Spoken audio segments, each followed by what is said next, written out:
오늘은 BMW 세 번째 주제는 원형입니다. 원형 3중 구조에 대해서 알아보도록 하겠습니다.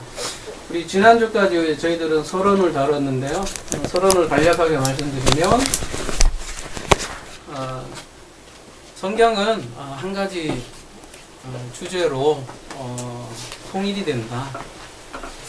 그것을 우리가 휠이라는 바퀴를 구조를 가지고 그 휠의 가운데 엑시스죠. 축은 바로 예수 그리스도를 향한다라는 것을 우리가 배웠습니다. 그리고 지난 시간에는 모형에 대해서 배웠습니다. 상징과 모형에 대해서 배웠는데요. 우리가 그 모형이 있으면 원형이 있을 것입니다. 그렇죠? 그리고 우리가 성경은 그림 언어라는 것을 배웠는데요. 성경에서는 세상을 굉장히 단순하게 그리고 있어요. 어떻게 그리고 있냐면 하늘, 땅, 바다 이렇게 아주 단순한 삼중 구조로 그리고 있거든요. 우리 말씀 한번 찾아볼까요? 출애굽기 20장 4절 한번 볼까요? 출애굽기 20장 4절.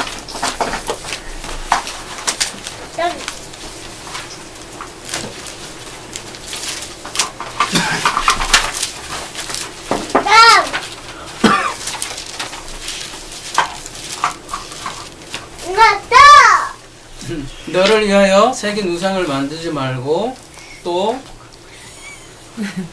하늘에 있는 것이나 이렇게 되어 있죠. 그리고 아래로 땅에 있는 것이나 땅 아래 물속에 있는 것에 어떤 형상도 만들지 말며, 그러니까 우상 숭배하면서 형상을 만들지 말라는 그 십계명 속에 이 세상을 딱 세 가지로 나눠서 이렇게 간략하게 성경은 그렇게 보고 있어요. 하늘, 땅, 그리고 땅 아래 물속, 이 세 가지. 물속이 바다이죠. 그죠? 조금 더 나가서 출애굽기 20장 11절 함께 볼까요? 출애굽기 20장 11절 보면 이는 엿새 동안에 나 여호와가 무엇을요? 하늘과 땅과 바다. 이렇게 간략하게 성경은 기술이 되어 있어요. 시편 146편 6절에 보면요. 제가 세 번역을 한번 읽어드릴게요. 세 번역이 더 명확하게 되어 있어서요. 여러분은 개역개정을 한번 보시고요. 세 번역을 제가 한번 읽어드리면 주님은 하늘과 땅과 바다 속에 있는 모든 것을 지으며 영원히 신을 지키시며 이렇게 번역이 되어 있습니다. 그래서 하늘과 땅, 바다 이렇게 되어 있고요. 느헤미야 9장 6절에도 있고요. 시간 관계상 넘어갈게요. 여러분 혹시 뭐 기록하는 분 계시면 적어라고요. 혹시요. 그 다음에 요한계시록 10장 6절에도 그렇게 표현이 되어 있어요. 하늘과 땅과 바다로 구분이 되어 있고요.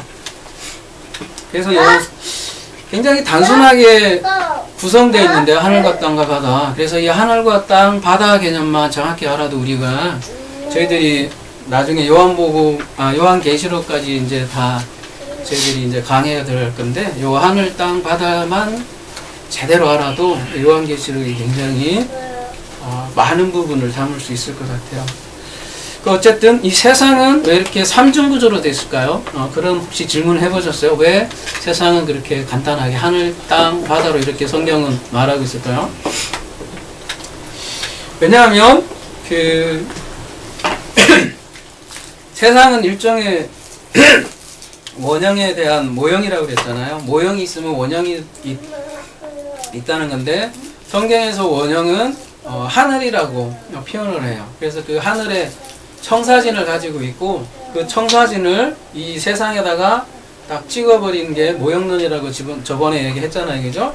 그러니까 모형이 있다는 것은 청사진이 있다는 거예요. 우리가 세상을 지을 때, 그리고 건설하시는 분들은 그냥 건설하지 않잖아요. 머릿속에 그걸 가지고 있고, 이거를 청사진을 딱 만들고 나서 그 청사진대로 건물을 그대로 건설을 하는 것이죠. 그러니까 우리가 하늘과 땅, 바다 이렇게 되어 있다는 것은 원형도 사실은 삼중구조로 되어 있다는 것이죠. 그래서 오늘은 그 삼중구조를 한번 우리가 살펴볼까 해요.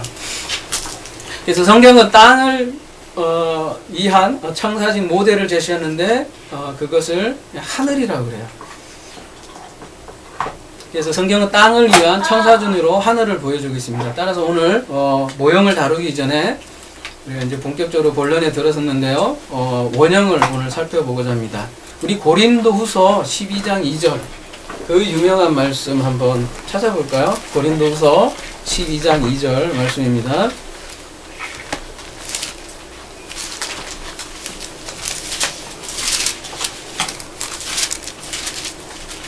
내가 그리스도 안에 있는 한 사람을 아노니 그는 14년 전에 셋째 하늘에 이끌려 간 자라. 그가 몸 안에 있었는지 몸 밖에 있었는지 나는 모르거니와 하나님은 아시느니라. 이렇게 되어 있죠. 이때 셋째 하늘이라고 되어 있죠. 그죠? 그래서 바울은 이 셋째 하늘을 언급하고 있어요. 그래서 바울도 이 하늘을 삼중으로 이해하고 있다는 그래서 우리 이 본문을 통해서 알 수 있습니다. 성경에서는 이 하늘을 그래서 이 세 부분으로 나누고 있어요. 왜 그럴까요? 왜 그렇게 표현이 되어 있을까요? 혹시 그런 생각 해보셨어요? 왜 성경에는 이 하늘을 세 가지로 나눌까? 그런 생각 한번 해보셨어요? 근데 그 답은 원형이 있습니다. 원형이 무엇일까요? 어떤 걸까요? 그러니까 우리가 진리란 지난 시간에 보이는 것의 실체라고 그랬어요. 그리고 실체는 누구라고 그랬죠? 이 모든 세상은 보이잖아요. 근데 이 보이는 것의 실체는 보이지 않는 그분이 바로 실체라고 그랬잖아요. 그분이 누구요? 하나님이잖아요. 그죠? 그러니까 진리는 하나님이에요. 하나님. 그래서 이게 원형이 하나님이에요. 그러니까 이제 하나님을 본인을 계시하기 위해 이 세상에 본인이 계시한 것인데 하나님은 자신을 삼중으로 계시했다는 것이에요.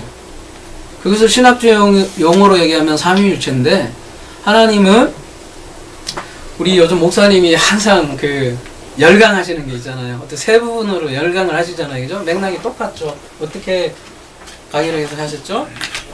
아버지와 또 말씀과 그리고 호크스모스 이렇게 세 부분으로 이렇게 계속 우리가 열강을 하고 있잖아요. 그 부분하고 똑같은 것 같아요. 그래서 하나님은 아버지와 아들과 성령으로 이렇게 자신을 계시하셨잖아요. 그래서 3은 어떻게 보면 이제 나중에 다룰 것 같은데 하늘의 숫자예요. 하늘에 오늘 이제 아침에는 7이라는 숫자를 우리가 다루었지만 이 숫자도 나중에 한번 다룰 거예요. 이 한 주제를 통해서 이 숫자도 성경에서는 다 의미가 있고 이 숫자들이 다 모여야 나중에 이제 계시의 완성이 되는 것이죠. 그래서 어떻게 보면 오늘은 3이라는 숫자를 우리가 조금은 이해할 수 있는 시간이 될 수 있을 것 같아요. 어쨌든 3은 성경에서 하늘의 숫자예요. 그래서 왜요? 하나님이 성부, 성자, 성령으로 자신을 계시하셨기 때문이에요. 근데 성경에서는 이 삼일체라는 말이 굳이 안 나와요. 그냥 우리는 그냥 쉽게 생각하자고요. 성경에서 얘기하는 대로만 그냥 아버지와 아들과 예수로만 계시를 하셨어요. 그냥 그렇게만 알자고요. 막 복잡하게 그죠? 성경에도 있지 않은 그 삼일체 이렇게 신학적 용어 할 거 없다고요. 그냥 아버지와 아들과 성령으로만 성경은 계시했다. 그 정도로만 알면 되는 거예요. 자, 그래서 바울이 끌려간 셋째 하늘은 도대체 어디일까요? 여러분, 우리가 셋째 하늘 하면 보통 어떻게 삼층천으로 많이 알고 있잖아요. 그죠? 성경에서는 근데 삼층천이란 말은 없어요. 그냥 세 번째 하늘이라고만 돼 있지 삼층천이란 말은 굳이 없어요. 네. 근데 삼층천 하면 그 번역을 만약에 삼층천으로 알면 어떻게 감이 딱 와요? 1층천이 있고 2층천이 있고 3층천이 있으니까 하나님은 어디에 계신 것 같아요?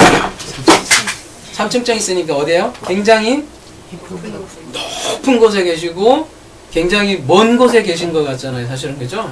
그러니까 이 번역 3층천이라고 우리 하면 좀 오해가 있을 수 있을 것 같아요. 그래서 사람들이 많이 생각하는 게 우주가 있고 우주 끝이 있고 그 우주 끝에 그 우주 밖이 하나님이 사시는 영역이라고 생각을 많이 하는 것 같아요.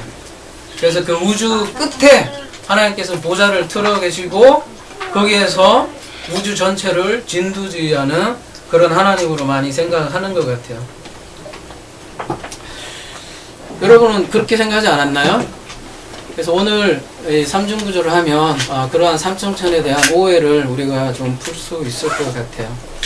사실은 성경에서는 우주 전체가 뭐라 그래요? 우주 전체가 성경에서는 성전이라고 그럽니다. 우주 전체가 다 성전이라고 그러고요. 그리고 그 우주 전체 성전의 축소판이 우주 전체가 사실은 성전이에요. 이 개념 굉장히 중요해요.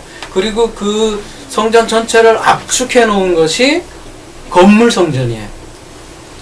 그래서 이 성경에서 하늘이란 그래서 이 성전을 하늘이라고 하는 거예요. 그래서 이 성전은 그 성경에서 하늘이라고 하면 하나님도 되고요. 또 이 하나님이라는 것은 통치 개념이 있어요. 그래서 성경에서 얘기하는 성전은 곧 하늘인 거예요. 그러니까 그런데 우리 21세기 이제 우주적인 언어로 생각하는 사람들 하늘 하면 뭐만 생각을 해요? 이렇게 우주선 띄워서 그 우주 밖에 나가는 하늘들만 생각을 하잖아요. 근데 성경에서는 하늘을 그렇게 보지 않는다니까요. 성경에서 하늘은 곧 하나님이고 그리고 또 성전이 하늘이에요. 성경에서는요. 요 개념이 굉장히 중요해요. 요 개념 알아야 옛 하늘과 옛 땅이 나오고 새 하늘과 새 땅 할 때 나중에 요한계시록이 풀리는 거예요. 옛 하늘과 옛 땅이 무너지고요. 새 하늘과 새 땅이 새로 건설되는 개념이 우리가 흔히 생각하는 우주가 다 박살나고 새로 건설되는 그런 장면이 아니라는 거예요. 그러니까 성경은 성전이 하늘이에요. 그리고 건물 성전 자체가 하늘이요 말씀이었어요. 그리고 하나님의 통치가 어디에서 이루어졌냐면 바로 성전에서 이루어졌다는 거예요. 구약에서는요. 그래서 성전으로 통치하시고 성전에 하나님께서 임재하셨고 그러므로 성전이 하늘의 상징이요 하나님의 상징이 있어요. 근데 이스라엘 민족들이 그 성전이 없어졌다고 생각해 보세요. 우리가 생각하는 그 정도가 아니에요. 그래서 성경에서 그 용어들은 그 하늘과 땅이 이렇게 없어졌다고 하는 거 있잖아요. 그리고 하늘과 땅이 막 그 불에 녹아 없어진다 이런 거 할 때 우리 현대인들은 우주가 없어지고 이런 거 생각하지만 성경에서는 그런 개념이 아니라 하나님의 임재가 없어지는, 그러니까 이 성전이 이제 없어지는 걸로 쉽게 생각하시면 될 것 같아요. 건물 성전이 첫 번째 성전이에요. 그러니까 1층천이라고요. 뭐 흔히 얘기하는. 근데 1층이라는 뜻이 아니에요. 그러니까 이 첫째 하늘이 건물 성전이고요. 이 건물 성전 말고 두 번째 성전이 오셨죠. 첫 번째 성전에서 하나님의 마음을 발견하지 못하고 종교의 특심을 내죠. 그래서 하나님을 알지 못하고 하나님의 마음을 알지 못하고 그래서 오신 분이 계세요. 그분이 바로 말씀 육신이신 예수님이잖아요. 그분을 우리가 둘째 하늘이라고 그러는 거예요. 두 번째 하나님. 그러니까 두 번째 계시한 하나님이에요. 계시의 형태가 있어요. 첫 번째는 성전으로 계시를 하셨고 두 번째는 말씀하시는 성전 그 자체, 그분이 둘째 하늘이라는 것이죠. 근데 이 둘째 성전은 무엇을 하셨냐? 첫째 성전을 말씀해 주시고 가셨어요. 이 첫째 성전에 담긴 의미를, 즉 율법을 말씀하시고 끊임없이 설명하셨어요. 그런데 어떻게 해요? 그 말씀을 받은 유대인들이 그 성전을 어떻게 했어요? 파괴했죠. 그죠? 사실은 예수님께서 스스로도 돌아가셨고 또한 유대인들이 그 복음을 거부함으로써 성전을 파괴함으로써 어쨌든 하나님의 그 경륜을 이룬 거죠. 그리고 마지막으로 부활한 그리스도가 우리 몸에 장막을 치죠. 그것을 몇 번째 성전이라고 그러죠? 세 번째 성전, 그리고 완성 성전이라고 하는 거예요. 성전에서 이것을 셋째 하늘이라고 하는 거예요. 그러니까 다시 한번 여쭤볼게요. 그러면은 아버지께서 계신 곳이 어디예요? 그러면 사도 바울이 고백을 했어요. 나는 셋째 하늘까지 갔다 왔다. 물론 환상을 본 거예요. 그 환상을 봤지만 그 환상을 보더라도 여러분 우주 밖 끝까지 가는 게 아니란 말이에요. 그죠? 환상을 보는 형태는 여러 가지일 거예요. 요한이 예를 들어서 밤모습에서 환상을 봤다고 해서 우주 밖 끝까지 셋째 하늘로 가는 거 아니잖아요. 그렇죠? 그렇다면 하나님은 어디에 계시고 그 선지자들이 성경을 기록할 때 과연 어디에서 본 거냐는 얘기죠. 어디요? 엄마. 셋째 하늘이요. 셋째 하늘이요. 그렇죠? 근데 셋째 하늘은 우리가 흔히 생각하는 듯이 우주 밖 먼 곳이 아니라 거꾸로 어디예요? 제일 가까운 곳이요. 자기하고 거꾸로예요. 그러니까 여러분 거꾸로 생각하시면 돼요. 자기하고 점점 더 가까이 온다니까요. 하나님은 첫 번째 성전은 이스라엘, 그죠? 두 번째 성전은 이제 그러니까 그 예수님으로 더 좁혀지고 그 하늘이 지금은 아예 우리의 신비에 와버리잖아요. 그죠?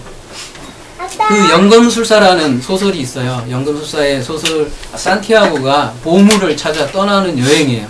그 보물을 떠나면서 보물을 찾아 떠나면서 찾는 일종의 그 영성을 가르쳐주는 소설인데요. 이 산티아고가 여행을 해요. 보물을 찾는 곳이 어디냐면 이집트로 가면 꿈을 꿨어요. 2번을 꿈을 꿨는데 그 꿈풀이를 해줘요. 근데 꿈풀이 해준 그 뭐라고 하죠? 그 꿈에 몽하는 사람을 뭐라 하죠? 이집트로 가라. 하여튼 기억을 까먹었는데 이집트로 가라 하면 그곳에 가면 보물을 찾을 거다 해서 그 온갖 정말 어려운 그 여행을 다 마치고 가는 그런 여행 스토리인데요. 이집트로 갔더니 그 이집트에 그 자기가 거의 죽을 위기에 놓였는데 자기를 해치는 강도가 이런 얘기를 했어요. 나도 꿈을 꿨는데 내 꿈에 무슨 꿈이 있냐면은 산티아고가 스페인이거든요. 고향이 스페인의 한 허름한 그 교회 낡은 교회 건물에 그 무화과 나무 밑에 그 보물이 있는 꿈을 꿨다. 그런데 그 꿈을 믿고 그 보물을 찾아갈 어리석을 사람이 어디 있느냐. 이 바보 같은 놈아. 너는 왜 그 목숨을 다 버릴 정도로 그런 허무한 꿈을, 허무맹랑한 꿈을 찾아 이집트까지 왔느냐. 그렇게 얘기를 하는 거예요. 근데 산티아고가 뭐라죠? 미소를 다 먹은 거예요. 그 그러니까 그 강도가 얘기한 곳이 바로 자기 집이었거든요. 자기가 늘 양치는 집, 그 교회 낡은 집, 무화과나무 위치를 알거든요. 집으로 가서 찾아봤어요. 그래서 파봤어요. 그랬더니 거기에서 그 예전에 스페인 그 오래된 동전 이런 것들이 어마어마한 보물들이 거기에 나온 거예요. 이 소설에서는 뭘 얘기하려고 하냐면요. 그 보물을 찾아 사람들이 떠나야 돼. 일단 떠나긴 떠나야 돼요. 근데 마치 탕자처럼요. 떠나는데 떠나고 보면 제일 가까운 보물이 어디에 있는 것을 알게 되냐면 자기하고 가장 가까운 곳에. 그러니까 마음 있는 곳에 보물이 있다고 하잖아요. 그러니까 보물이 다른 곳에 있는 것이 아니라 당신과 가장 가까운 곳에 있다는 것을 이 소설에서는 얘기해 주는데요. 이게 삶의 이치하고도 똑같아요. 우리가 하나님을 찾아요. 하나님이 어디 계시지? 항상 그렇게 찾지만 사실은 가장 가까운 곳에 있는 거예요. 지금 왜 이런 얘기를 하냐면 우리가 첫째 하늘, 둘째 하늘, 셋째 하늘에 대해서 지금 얘기를 하고 있어요. 그리고 하나님에 대해서 얘기하고 있지만 우리는 하나님이 사실은 가장 가까운 곳에 있다는 것을 제가 말씀드리려고 이렇게 한 거예요. 조금 이제 정리하자면 첫째 하늘, 둘째 하늘, 이거를 셋째가 좀 더 높아 보이니까 이렇게 할까요? 첫째 하늘, 둘째 하늘, 셋째 하늘 이렇게 되어 있잖아요. 여기 이제 성전으로 나타났고, 여기는 예수님으로 나타났고, 여기는 뭘까요, 그러면은? 내 안에 이루어진 뭐라고 해야 되나요? 예수 성전. 이렇게 할게. 그러면 다 성전 얘기예요. 그죠? 여기는 완성 성전으로 합시다. 이게 그러니까 완성 성전은 하나님 홀로도 아니고요. 우리 홀로도 아니에요. 둘이 탁 연합된, 둘이 하나가 탁 된 그 성전을 완성 성전이라고 해요. 그래서 이제 오늘 그 삼중 구조로 되어 있다고 그랬잖아요. 이 세상은 항상 이 세 개로 되어 있어요. 그래서 우리 요즘 목사님이 열강하시는 데오스의 세계일 수 있고요. 여기는 데오스, 말씀, 연관이 딱 되고요. 이쪽은 코스모스의 세계이고 똑같죠, 그렇죠? 또 우리 성막에 대해서 먼저 한번 알아봅시다. 성막에 대해서요. 성막도 이 삼중구조로 되어 있는데요. 성막은 크게는 어떻게 되어 있죠? 우리가 아까 세상은 하늘과 땅과 바다로 되어 있다고 그랬잖아요. 이게 이제 보이는 세상이 이 세 가지 구조로 되어 있잖아요. 근데 이 성막에도 이 하늘, 땅, 바다의 개념이 그대로 들어가 있어요. 그 중에 성막 중에 하늘 개념이 성소인데, 그죠?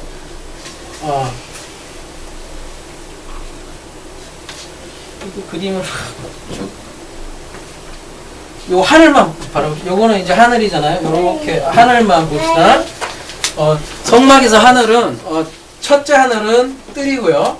그죠? 둘째 하늘은 뭐가 되겠죠? 그러면 소가 되고, 그죠?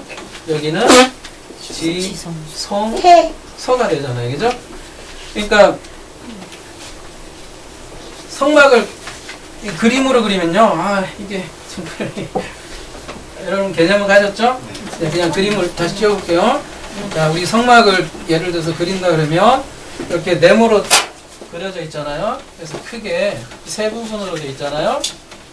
그래서 첫째 하늘, 둘째 하늘, 이 셋째 하늘로 이렇게 표현이 되고요. 여러분 성막을 그 광야에서 움직일 때 뭐가 있어요? 그러면 성막 바깥에는 진영이 있잖아요. 그죠? 진영을 이렇게 갖춰주고 보호해 주잖아요. 그죠? 이스라엘. 여기 안에 있는 사람만 어떻게 돼요? 이스라엘 백성인 거예요. 이스라엘 백성. 그죠? 이거를 성경에서는 이거를 이제 하늘이라고 하고요. 이걸 뭐라고 하냐면 땅이라고 그래요. 땅. 그 다음에 요 땅의 바깥에를 뭐라고 하냐면 성경에서는 뭐라고 하겠어요? 바다로 표현하는 거예요. 이방인으로 표현을 해요. 이게 아주 기본적인 개념인데요. 이게 요한계시록 가면 그대로 이제 여러분 요한계시록 이해하는데 굉장히 중요한 거예요. 요한계시록에 보면 땅에서 올라오는 짐승이 있죠. 그 다음에 바다에서 나오는 짐승 있잖아요. 똑같은 짐승인데도 요한계시록 13장에 보면 바다에 나오는 짐승이 있잖아요. 여기서 나오잖아요. 그죠?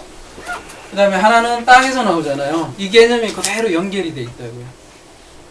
미리 결론부터 얘기하면 바다는 이방인에서 나오는 짐승이에요. 이렇게 보시면 돼요. 이게 성경 전체를 하기 때문에. 그 다음에 땅에 나오는 짐승이 있어요. 요거는 분명히 이스라엘 유대주의자들로부터 나오는 짐승인 거예요. 나중에 요한계시록은 그렇게 되는 거예요. 그러니까 그런 거를 알려면 기본적으로 이렇게 성경에서 굉장히 심플하게 얘기하는 이 하늘, 땅, 바다 구조를 알아야만 계시록에서 땅에서 나오는 짐승이 뭐고 바다가 나오는 짐승이 뭔지를 우리가 알 수 있는 거죠. 그리고 짐승이 뭔지 이런 부분에 그건 나중에 하기도 하고요. 하여튼 이런 개념을 어느 정도로 가져야 나중에 그런 것들이 풀린다는 거죠.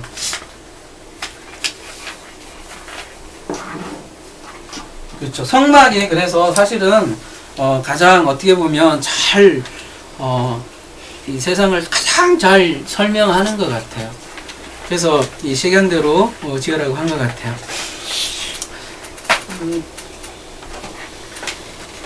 둘째 하늘이에요. 자, 예를 들면요. 여러분, 이게 다 계시록하고도 연결되는데요. 자, 둘째 하늘에 보면요. 그죠? 둘째 하늘이 찢어지잖아요, 여러분. 나중에 그 예수님께서 돌아가실 때, 휘장 찢을 때 둘째 하늘이 찢어져요. 그죠? 그리고 여기 안에 보면 여기 분향단이 있고, 그죠? 여기 떡상이 있고, 여기에 금초대가 있잖아요. 이렇게, 그죠? 저번에 저희가 성막 강의할 때 여기가 해, 달, 별도 상징을 하고요. 또 성부, 성자, 성령을 상징을 하기도 합니다. 이 성전 부분에 대해서 할 때 좀 더 자세히 할게요. 지금은 대략적인 것만 그냥 말씀드릴게요. 우리 정 목사님 요즘 굉장히 강조하는 그 부분하고도 똑같아요. 무슨 생각이냐면 여기는 호데우스의 세상이에요. 여러분 지성소로 들어가 보면 벗개만 있고 안에 거를 볼 수가 없어져요. 여기는 호데우스의 세계는요, 하나님 우리가 알 수도 없고 들어가면 죽어요. 잘못 들어가면 그냥 죽어요. 우리가 알 수 없는, 그래서 이게 그냥 덮어둔 거예요. 이렇게 볼 수 없도록. 그래서 여기는 최고의 자리고, 그래서 뭐라고 해야 됩니까? 우리가 정말 알 수 없는 그 아버지의 호데우스의 그 세계고요. 그래서 계시로는 알 수 없는 분이라고요, 여러분. 인간의 언어로는 알 수도 없다고요. 그래서 바울이 말로 표현을 못했다고. 응? 천국 갔다 왔다, 지옥 갔다 왔다 얘기할 수 있는 그 수준은 여기. 그러니까 우리 인간 세상에서 하나님께서 계시한 수준은 성부, 성자, 성령으로 계시를 했다고요. 그죠? 그거를 흔히 삼일체라고 해요. 그죠? 그러니까 우리가 신학에서 얘기하는 삼일체는 우리가 얘기해봐야 몇 번째 하늘을 얘기하는 거예요? 두 번째 하늘을 얘기하고 있는 거예요. 그게 요즘 정 목사님 계속 강조하는 거예요. 기존 신학의 한계는 뭐냐면 두 번째 하늘까지밖에 못 간다는 얘기예요, 지금. 뭐요?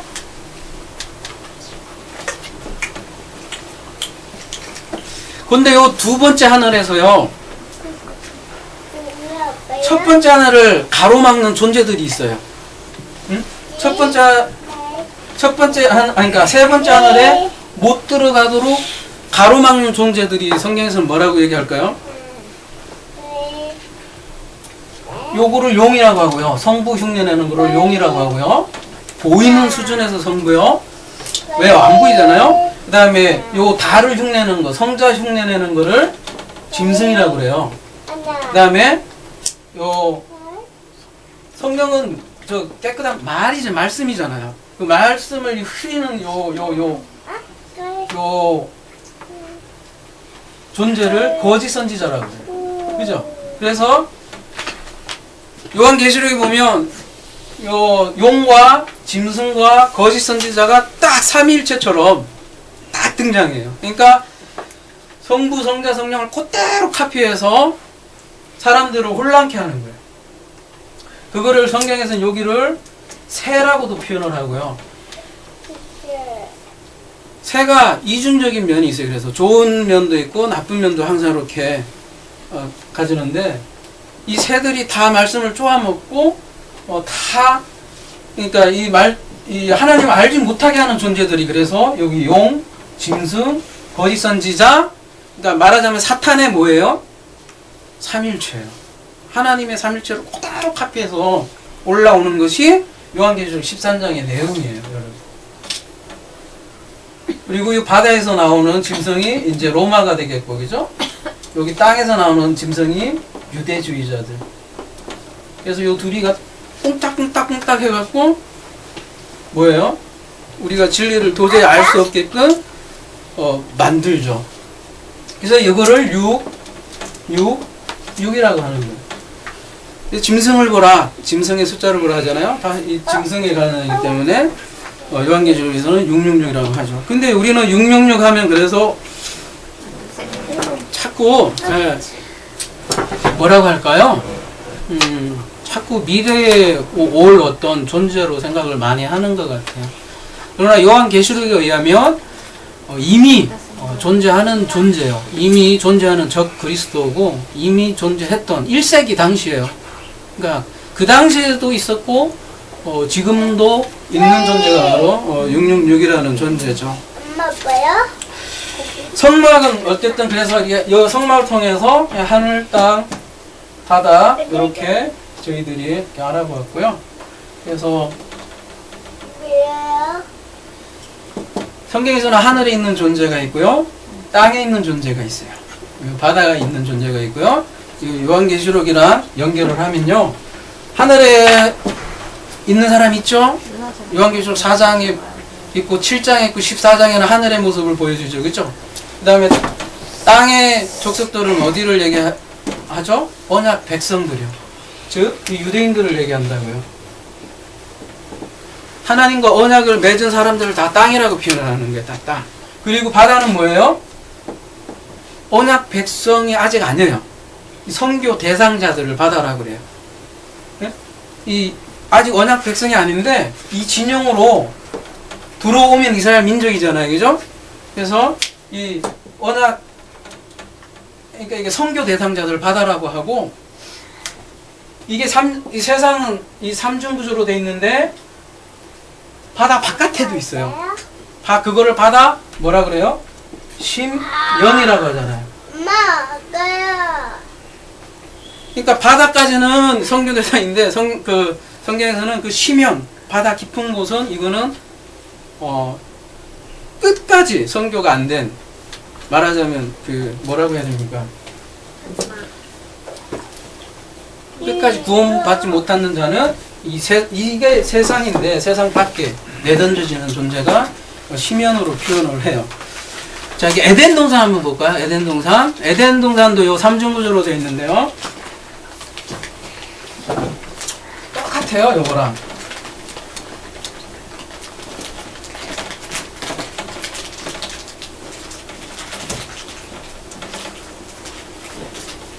여러분, 에덴과 동산이 같을까요? 다를까요? 뭐 생뚱맞나요? 질문이? 에덴, 동산 이러면 에덴과 동산이 같은 곳일까요? 틀린 것일까요? 그러면은 에덴과 동산. 에덴, 동산 하면 에덴에 있는 동산. 그렇죠. 정확히 하면 그렇게 되는 거예요. 사실은 가든, 산도 아니에요. 가든, 인, 에덴이에요. 그래서 정확히 얘기하면 이렇게 되는 거예요. 에덴, 요게 에덴이고요. 에 안에 있는 동산. 산은 하늘의 숫자니까 이게 제가 좀 3으로 이렇게 할게요. 사각. 이게 나중에 숫자하고도 관련돼 있어요. 네, 이거는 3은 하늘의 숫자예요, 항상. 그리고 4는 항상 땅의 숫자예요. 나중에 숫자하고도 다 관련돼 있지만 어쨌든 에덴인 동산으로 이렇게 돼 있어요. 가능으로. 그래서 여기를 하나님께서 여기에 누구야? 이 아담과 하와와 만나는 장소로 표현을 하잖아요. 그죠? 하나님께서 거니시는 장면이 창세기 3장 8절에 이렇게 나와요. 그래서 동산이 여기가 하늘이에요. 그러니까 하늘은 우리가 얘기하는 지금 여기도 사실은 그렇게 따지면 하늘이죠. 떠 있으면 하늘이죠. 그런 하늘을 얘기하는 게 아니라 성경에서는 철저하게 하나님과 관련이 돼 있어요. 하나님의 임재와 관련이 돼 있고 하나님의 다스림 통치와 관련이 돼 있는 거죠.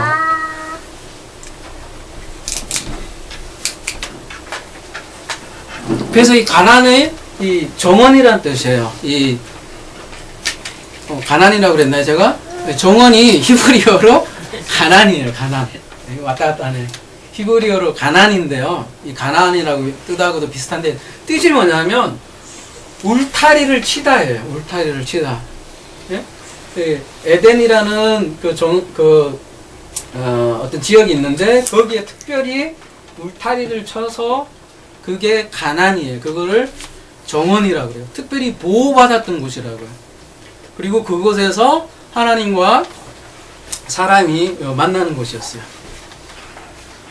그래서 물리적인 하늘이라기보다는 하나님과 만났기 때문에 하늘이라고 그러고요. 그 다음에 에덴은 땅인데요. 왜 땅이냐면 땅에는 네 모퉁이가 있다고 그래요. 그죠? 성경에서 진술을 하잖아요. 강도 네 강이 있다고 그러고요. 이런 상징의 통일성을 보자는 거죠. 우리가 동서남 북이라는 방향도 네 가지 방향이 있잖아요. 그죠? 마찬가지로 이 강이 네 모퉁이에서 이렇게 전 세계로 이게 뻗친다고 진술을 하고 있는데, 성경에서는 진술이 에덴이 더 높은 걸로 나와요. 그래서 에덴에서 강이 네 모퉁이에서 한번 볼까요? 창세기 2장 10절 한번 볼까요? 창세기 2장 10절에 보면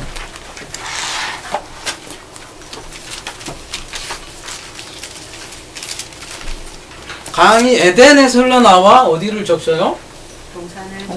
동산을 적셔요. 이렇게 딱 이렇게 흘러나와서 동산을 적셔주고, 이게 어떤 형태인지 참 그림은 안 나오는데, 그리고 다시 이게 여기에서 다시, 그러니까 여기서 이렇게 뭐라고 해야 되나? 에덴이 높아요, 하여간. 그리고 얘가 습지고, 물론 이게 실제적인 지역인지 그거는 뭐 저에겐 큰 중량은 아니지만 그 의미가 있을 거라는 것이죠.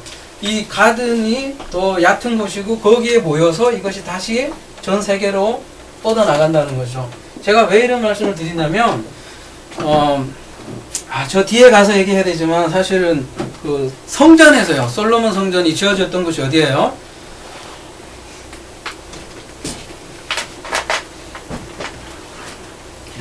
모리아산이잖아요. 모리아산, 그죠? 모리아산이 이렇게 하나 있고, 이렇게 있어요. 여기에 성전이 져 있고요. 그다음에 시온산에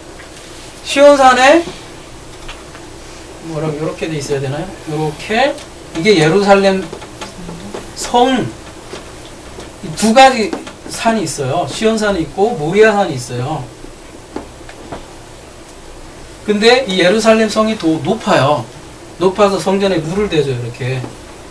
그러니까 둘이 이 에덴 동산하고 그 예루살렘 성이 똑같은 모양으로 돼 있어요. 그러니까 빼다 박았죠.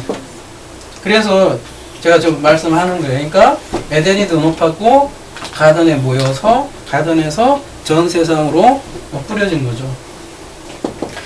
이것도 여기는 성전이고 여기는 땅이고, 요 바깥에는 뭐가 있어요? 이제 요 성전에서도 그렇잖아요. 그 예루살렘 성으로 이렇게 그 안에 들어간 사람들이 이스라엘로 표현을 하고, 성 밖에는 뭐예요? 저주받는 거잖아요. 성 밖에 쫓겨나면 저주받는 걸로 표현을 하고, 요 밑에는 뭐가 있어요? 여기 성전이구나. 성전에 여기 밑에 보면 여기 피가 막 흐르죠. 그래갖고 쓰레기장도 있고, 그죠? 여기를 뭐라 그래요? 예, 게헨나라고 그러잖아요. 그리고 이거를 지옥을 상징을 하죠. 이제 성전 밖에 하고. 자, 에덴으로 다시 돌아와서요. 에덴으로 네 방향으로 이 강이 이렇게 흘러나가요. 비손, 기혼, 히데겔, 유브라데, 이 네 모퉁이로 이렇게 흘러가서, 그래서 사라는 숫자가 이제 드디어 나오는 거예요. 여기는 이제 3이 하늘이라면 동, 서, 남, 북 해서 사라는 땅의 숫자가 이제 드디어 나오고요. 그래서 땅에 요한계시록 7장 1절을 한번 볼까요? 하나만. 너무 많아서 다 볼 수는 없고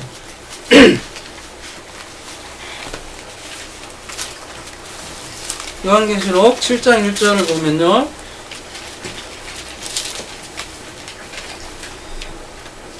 이 일 후에 내가 내 천사가 땅 네 모퉁이에 선 것을 보니 땅에 사방의 바람을 붙잡아 바람으로 하여금 땅에나 바다에나 각종 나무에 불지 못하게 하느라. 이렇게 해서 땅과 이 네 모퉁이 이렇게 계속 이 같은 숫자로 계속 연결을 하고 있어요.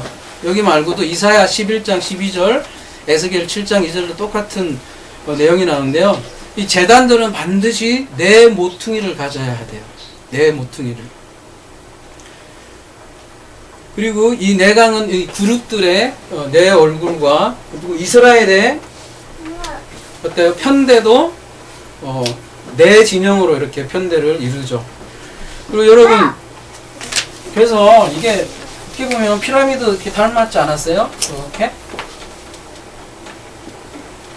응? 위에서 보면 피라미드가 이렇게 위에서 보면 이런 모양이잖아요. 옆으로 보면 세모고요, 그죠? 위에서 보면 이런 모양을 가졌다고요. 그러니까 전 세계 종교는 사실상 이런 피라미드 형태의 건물들을 다 가지고 있는 것이죠. 그러니까 원형을 다 가지고 있고 그 에덴 동산을 다 생각을 하고 있는 것이죠. 그래서 이 피라미드는요, 다름이 아니라 이 영혼으로 향하는 계단이었어요. 그들에게는 올라가는 계단. 모든 종교는 그래서 이런 계단들을 사닥다리라고 그러거든요. 근데 이렇게 예수님께서 오셔서, 그죠? 사닥다리가 오르락내리락 하리라 이렇게 하잖아요. 근데 모든 종교는 밑에서부터 이렇게 올라가는, 계단을 타고 올라가는 종교가 모든 종교들이 갖는 특성이고요.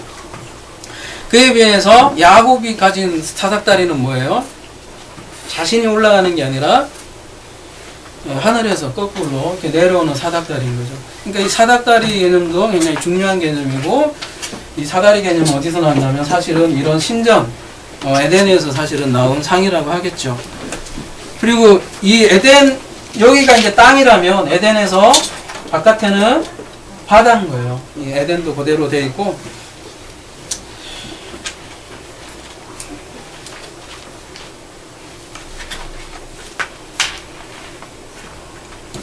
그래서 여러분 이사야 11장 9절 한번 찾아볼까요? 누가 한번 제일 빨리 찾으신 분 한번 읽어볼까요? 이사야 11장 9절.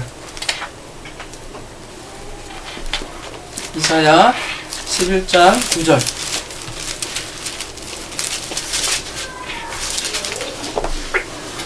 내 거룩한 산 모든 곳에서 해됨도 없고 상함도 없을 것이니 이는 물이 바다를 덮은 같이 여호와를 아는 지식이 세상에 충만할 것임이니라. 에덴에서 에덴에서 에덴이란 뜻이 기쁨이란 뜻이거든요. 사실은 기쁨의 물이 한 곳에 모이고 이 물이 전체 세상의 바다 전체를 덮는다는 것이 이사야의 예언이잖아요. 사실은 그 그림이 이미 이 에덴 동산의 그림에서 사실은 나와 있는 것이죠. 여러분, 아담이 죄 때문에 쫓겨났어요. 그죠? 어디로 쫓겨났죠? 여기서 이제 그림을 한번 봅시다. 이게 1번, 2번, 3번, 나머지 4번이라고 하면, 아담과 하와는 어디로 쫓겨났었죠? 말하자면 어디서 살았죠? 동산에서 살다가 에덴 동산. 그렇죠. 여기 가든에서 보호받고 살다가 어디로 쫓겨났냐면 그래도 에덴에 살았어요. 그래도 여기 말고 여기지만 적어도 에덴 안에 있었어요. 그러니까 무슨 얘기냐면 땅 안에 적어도 살았다고요. 이런 개념들을 잘 보자고요. 별거 아닌 것 같지만 여기서 구원 받았네 안 받았네 그런 얘기 많이 하잖아요. 이런 걸로만 봐도 언약 백성이었어요. 이런 걸로만 봐도. 근데 가인은 어디 살았어요 그러면? 가인은 여기 땅에서 살았을까요? 아니면 바다에 살았어요. 그죠? 그걸 노 땅이라고 그러잖아요. 창세기 4장 16절인데 여기서도 추방당했어요. 그래서 동쪽으로 더 밀려나서 노 땅에 살게 됐는데 이거를 성경에서는 그냥 바다라고 그러는 거예요. 땅인데 이렇게 땅에서 추방됐기 때문에 바다에서 살게 됐다는 것이죠. 여기에 가인이 살았는데, 자 그러면 홍수 사건은요? 어떻게 된 거예요? 이제 창세기 6장에 모든 사람이 다 타락을 했어요. 그래서 모두 그냥 심판을 당했잖아요. 그죠? 그 노아의 가족 8명 말고 그 나머지는 어디로 밀려난 거예요, 그러면? 예? 바다의 심연에 잠겨버렸잖아요. 4번으로 추방당한 거예요. 계속 이렇게 해서 그래서 계속 똑같은 메시지가 나오잖아요. 게헨나가 나오고 세상 밖으로 추방되는 거야. 아예 하늘 땅 바다에 바다까지만 해도 아직 희망은 있어요. 네? 선교 대상이라. 근데 여기 노아의 홍수로 아예 그냥 잠겨버렸잖아요. 네, 4번까지 추방당하는 거죠. 이런 구조로 성경이 되어 있다는 거예요. 자, 그러면 노아의 방주는 어떻게 돼 있어요? 여러분, 노아의 방주가 어떻게 생겼죠?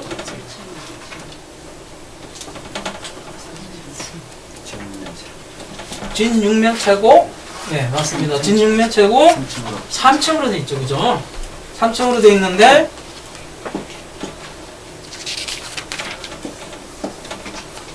위에는 뭐가 들어가 있죠? 새들. 볼까요? 창세기 6장 16절에서 20절 참조하세요. 창세기 6장 16절에서 20절. 후에는 새들. 그 다음은요. 가축들. 기는 것들. 요렇게다가 배치를 시켰어요. 여기를 성경에서는 하늘, 그죠? 하늘을 나는 새들, 여기를 땅으로 표현을 하고 있고요. 여기를 바다로 표현을 하고 있는 거예요. 땅 아래 바다. 그러니까 노아의 방주도 이렇게 삼중으로 이렇게 표현을 하고 있어요. 노아의 홍수는 간단히 넘어갑시다. 요것도 새들, 가축들, 기는 것들도 사실은 창세기 1장에 의미가 다 있는데요. 나중에 하기로 하고요. 그 다음에 노아의 홍수 말고, 자, 우리가 지금 계속 역사로 이제 계속 가는 거예요. 제일 처음에 에덴부터 봤죠. 대표적인 그 성막부터 먼저 봤어요. 그죠? 그게 가장 핵심이니까. 근데 이제 다시 거슬러 올라가서 그 에덴 홍수부터 지금 이제 쭉 역사를 흐른 거예요. 왜 삼중으로 되어 있는지. 그 다음에 에덴이 지나고 나서 노아의 홍수가 있었고, 그죠? 노아의 홍수 이후에 이제 아브라함 시대는 뭘로 도대체 하나님을 섬겼을까요? 아니, 하나님과 섬긴다는 표현보다는 하나님과의 올라가는 사닥다리죠.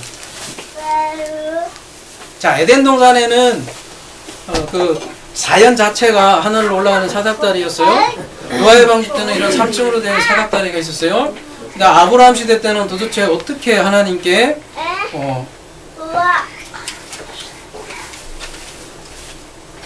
아브라함도 어떤 종교적인 저거를 했죠. 그죠? 이렇게 우르에서 부르시고 아브라함 하나님께 예배했잖아요. 그때 뭐를 사용했죠?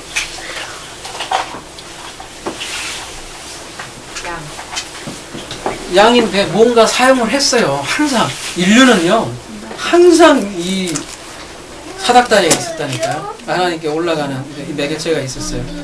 항상 삼중구조를 갖고 있었어요. 인류는.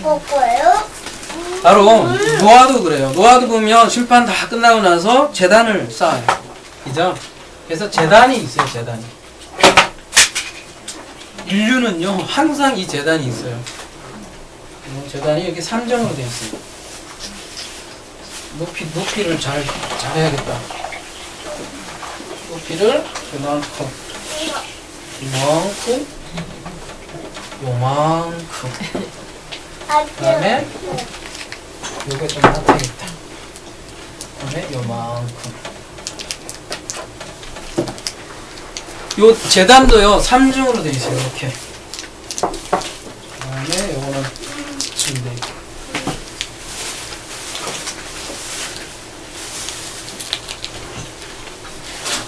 그래서 여기를 하늘, 땅, 바다 이런 개념이 있어요. 그리고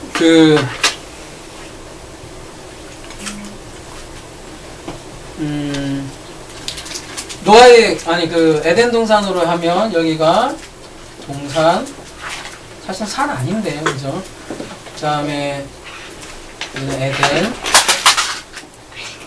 여기는 에덴 박 이런 사고 방식이 있다고요. 그리고 여기를요 번제단이라고 하는 거거든요. 나중에 이제 출애굽기 여러분 27장 한번 1절만 한번 하나 찾아볼까요? 출애굽기 27장 1절만 하나 찾아볼까요? 너는 조각목으로 길이가 5규빗, 너비가 5규빗의 제단을 만들되 네모 반듯하게 하며 높이는 3규빗으로 하고 3규빗이죠, 그죠? 3규빗이고 넓이는 5규빗이고요, 그죠? 그렇게 돼 있죠, 그죠? 요게 번제단이에요. 여기 위에 있는 게 번제단이고 밑에 있는 게 제단이고요. 그러니까 번제단만 이렇게 딸랑 있는 게 아니라 제단을 쌓고 그 위에다가 번제단으로, 번제단은 뭐예요? 노수로요. 제단은 뭘로 만들까요? 우리가 흙이나 또 다듬지 않는 뭘로요? 돌로 이렇게 쌓고 그 위에다가 번제단을 쌓는데 그게 높이가 3규빗이라는 거예요. 그래서 여기는 제단은 몇 규빗이냐면 5규빗이에요. 그리고 여기는 바다는 1규빗이에요.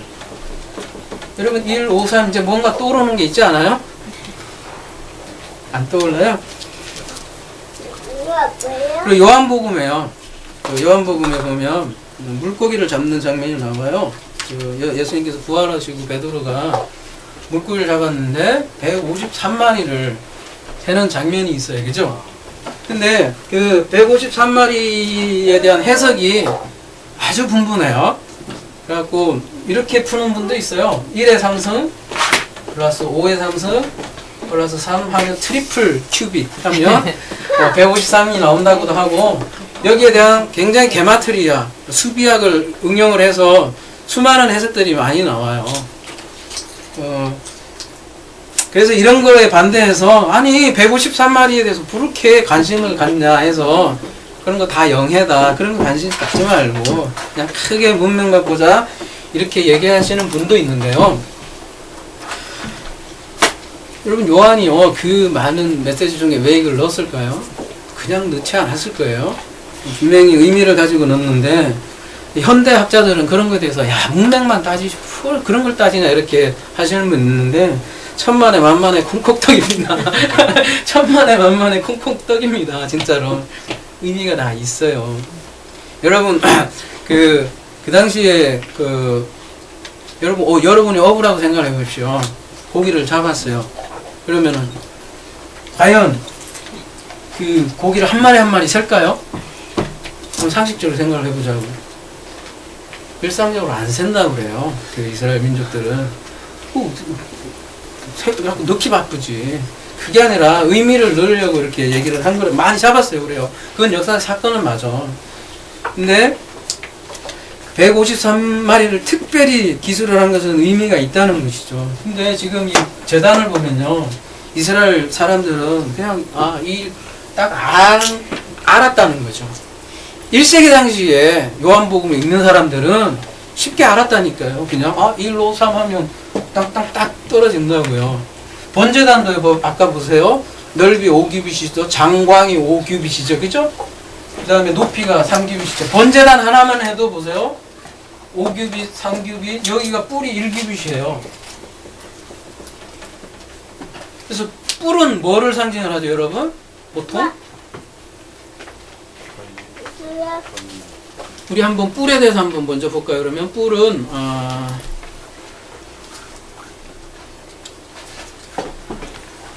시편 118편 27편 한번 볼까요? 시편 118편 27.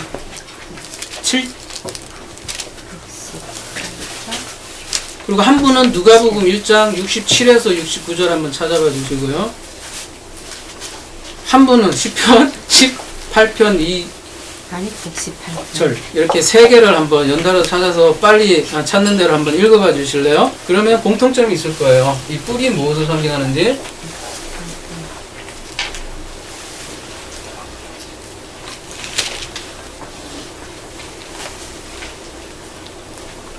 제가 이제 10편 118편 그럼 읽어드릴게요. 여호와는 하나님이시라. 그가 우리에게 빛을 비추셨으니 밧줄로 절기 제물을 제단 뿔에 멜지어다. 그러니까 이 뿔은 원래 그 제단을 이렇게 묶는 역할을 하는 거예요. 이 제단의 짐승들을 잡아매는 역할을 한 거고요. 이 뿔은 그래서 견고하게 만드는 거예요. 그죠? 그래서 소나 염소나 양들을 메어두기에 충분히 견고했다는 거예요. 그리고 누가복음 1장 67절은 뭐라고 되어 있어요? 제가 읽을게요. 이것도. 그 붙인 사가랴가 안 읽으시니까 성령의 충만함을 받아 예언하여 이르되, 지금 요한에 붙인 사가랴가 얘기하는 거예요. 이것도 그냥 말씀하시는 게 아니에요. 성령의 충만함을 받아서 예언하는 거래요. 찬송하리로다. 주 이스라엘의 하나님이여 그 백성을 돌보사 속량하시며 우리를 위하여 구원의 뿔을 그종 다윗 집에서 일으키셨느니. 네, 여기에서 이제 의미가 나오죠. 뿔은 무엇을 상징을 할까요? 그래서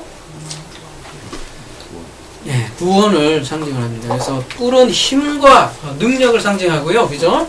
왜냐? 뿔은 알레프가 항소 뿔에서 나왔잖아요. 그죠? 이 알레프 자체가 힘과 능력과 생명의 근원, 에너지 이런 걸 뜻하거든요. 그래서 뿔은 힘과 능력이에요. 근데 이 힘과 능력이 우리의 구원과 이렇게 생명이 된다는 것이죠. 그리고 시편 18편 2절에 보면 유명한 다윗의 시가 나오죠. 너무나 우리 좋아하는 시니까 한번 누가 낭낭하게 한번 읽어봐 주실래요? 시편 18편 2절. 여호와는 나의 반석이시요 나의 요새시요 나를 건지시는 이시요 나의 하나님이시요 내가 그 안에 피할 나의 바위시요 나의 방패시요 나의 구원의 뿌리시요 나의 산성이시로다. 네, 그래서 이 뿔은 구원을 상징하고요.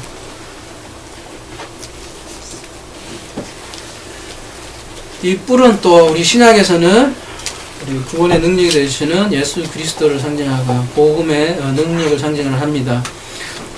그리고 번제단은 어때요? 이게 5규빗으로 되어 있고 5라는 숫자는 무슨 숫자일까요? 아까 오전에 우리가 오병이어 할 때 5라는 숫자도 잠깐 나왔었는데 오늘은 7에 대해서 나눴긴 하지만 그거랑 좀 연관이 될 수도 있겠다.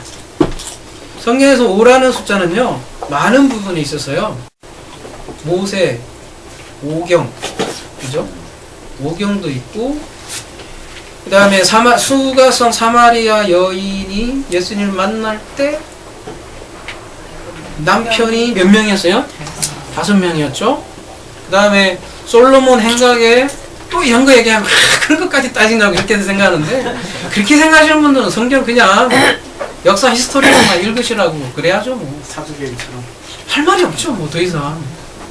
그럼 그냥 역사만 읽어가면 무슨 결과만 나오냐면요, 딱 이거예요. 우리가 역사만 취하면요, 요한복음에서 역사만 읽으면 딱 이거 하나예요. 예수님은 위대하신 전능하신 분이시다. 딱 이거 하나예요. 그러니까 우리는 그분께 기도하면 된다. 네, 그러니까 우리가 원하는 거 취하게 되죠. 그렇게 된다니까요. 그러면 성경 읽을 거 없어요. 아니, 다 의미가, 요한은 더 많은 의미들을 담고 있는데, 솔로몬 행각의 기둥이 5개였어요. 그죠? 근데 그 벳세다 연못가에 누가 모여들었어요? 온갖 질병과 고통과 온갖 병들을 다 가지고 있는 사람들이 이 행각에 모여 있었고요. 그죠? 그래서 이 번제단은 또 어떤 곳이에요? 죽어나가는 곳이잖아요. 짐승이. 그죠? 우리의 속죄를 위해서 예수님이 돌아가시는 곳이 여기잖아요. 그죠? 그래서 이거는 번제단은 고통의 장소예요. 고통의 장소. 그래서 5규빗으로 되어 있고요. 그 교통의 장소에서 고난을 통해서, 그죠? 고난을 통해서요. 나중에 성막할 때 또 나오겠지만 이 유월절 양 잡히는 것이 번제단이잖아요. 애굽에서 우리가 천국을 애통하는 자, 그죠? 이 파스카, 이 유월절 고통이 없는 자는 못 넘어가거든요. 이 번제단부터 시작을 하는 거예요. 성막은 이 고통을 통해서 하나님과 인간이 만나는 거예요. 그죠? 3은 하늘의 숫자라고 한다면 5는 고통의 숫자라고 해요. 네. 그래서 고통 없이 하나님을 만날 수 없다는 게 저 성령의 메시지고요. 땅의 숫자는 아닌가요? 땅이 사실은 사방이지만 우리가 보통 동양 철학에서 그 사방에다 중심이 더하고 다섯 개가 그렇죠. 오방이 되거든요. 그런 개념으로 가면 오방색도 되고 땅 전체가 그런 되고. 개념으로도 볼 수 있고요. 근데 이제 성경에서 특별히 얘기하는 거는 고통을 많이 얘기하는 것 같고요. 모세 오경도 결국 땅에 내려진 율법 얘기하는 거죠. 그렇죠. 그렇게 볼 수도 있죠. 그러니까 또 그렇게 해서 육이 가고 육의 중심이 또 질이고 그죠? 또 그 뭐 언젠가 한번 제가 말씀드릴 수 있는데 결국은 다 일로 뭐라 해야 되나요? 이게 수면이 집중되는데 어쨌든 번제단의 자체를 보면 그렇게 고통을 통해서 하나님과 인간이 만나는 그런 장소로 보여져요. 그리고 번제단은 우리 예수 그리스도의 고통을 예표하고요.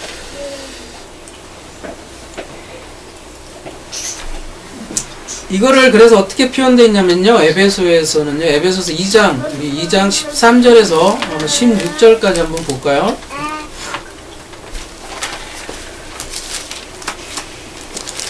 에베소서 2장 13절에서 16절까지 한번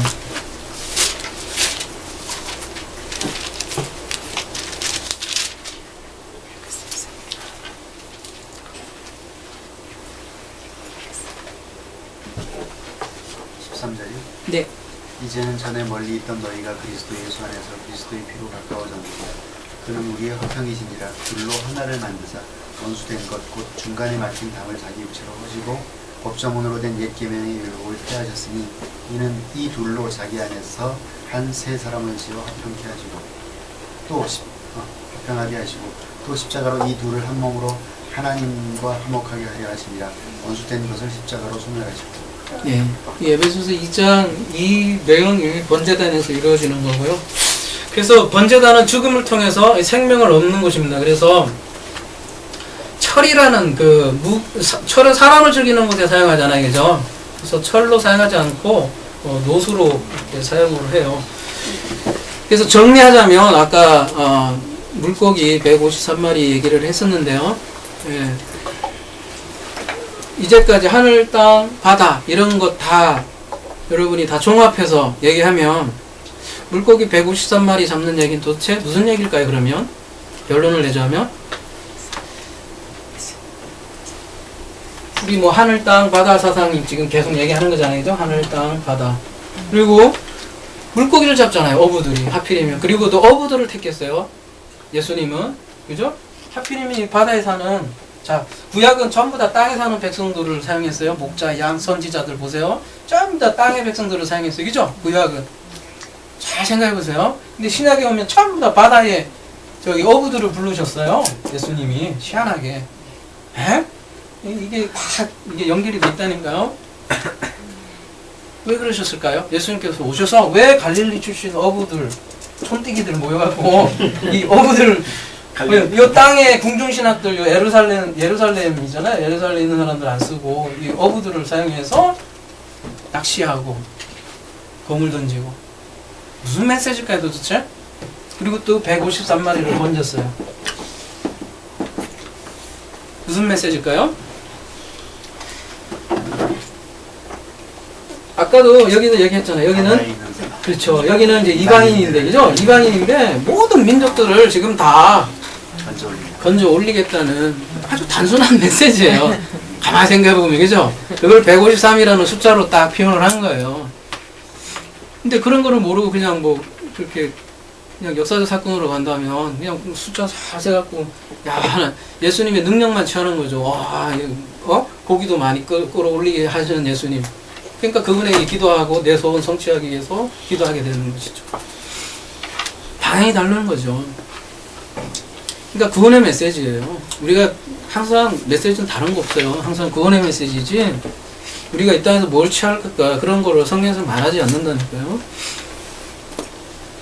아니 하나님은 전능하시죠. 그런데 우리가 아는 방식으로 그렇게 일하시지 않는다는 것이죠. 그러니까 정리하자면 모든 족속들의 인도하겠다는 메시지가 이 153말이 들어가 있고요. 여기는 옛 언약이에요. 그죠? 그리고 여기는 뭐예요, 그러면? 새 언약이고요. 결론부터 얘기할게요. 나중에 또 뭐 나올지 모르겠지만, 여기를 이게 옛 하늘과 옛 땅이에요. 성경은 간단해요. 이게 새 하늘과 새 땅이에요. 네. 뭐, 우주 부서지고 그런 거 절대 아닙니다.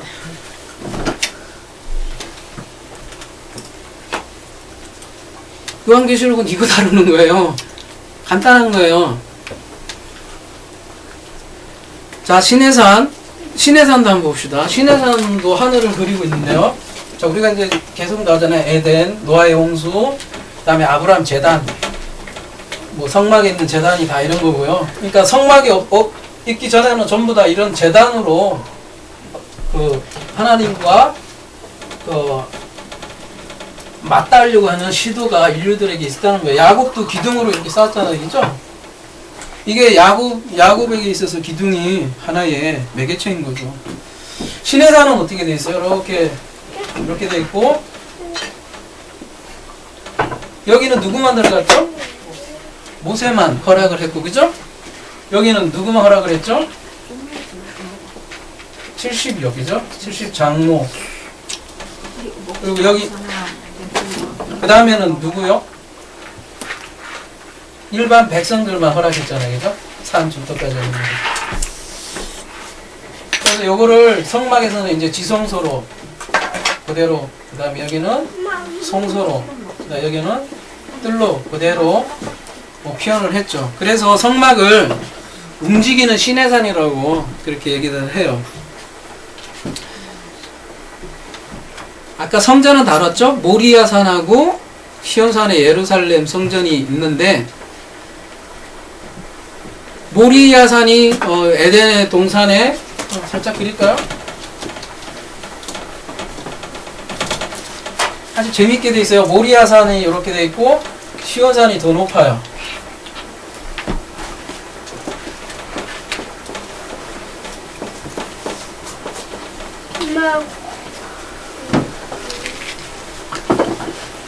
그리고 여기가 이제 성전이 있고요, 그죠? 여기가 도시가 있고.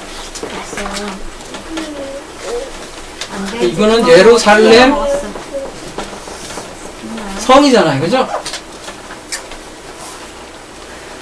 여기가 더 그렇게 돼 있고, 그 다음에 여기에 게헨나가 있고, 이렇게. 근데 아가스에서 보면요, 이렇게 이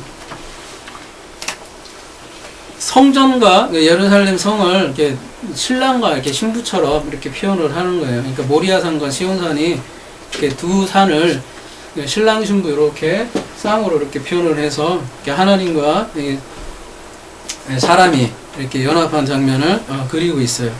아까도 얘기했지만 시온산이 모리아산보다 높고 이렇게 에덴 동산과 닮아 있다는 것은 참 흥미롭기도 하고요. 왜 하나님이 가나안 땅에 들어가게 하시고 거기에서도 예루살렘 성에 성전을 짓게 해줬는지 그 이유를 알 수 있을 것 같아요. 여러분, 창세기 1장도 다시 이제 돌아가서 삼중 구조로 되어 있습니다. 창세기 1장은 한마디로 얘기하면 하늘의 뜻이 땅에서도 이루어지다, 이렇게 얘기할 수 있을 것 같습니다. 요한계시록의 주제도 마찬가지로 하늘의 뜻이 땅에서 이루어지다, 이렇게 간단히 얘기할 수 있습니다. 두 얘기가 같은 얘기인데요. 간단히 얘기해 볼까요?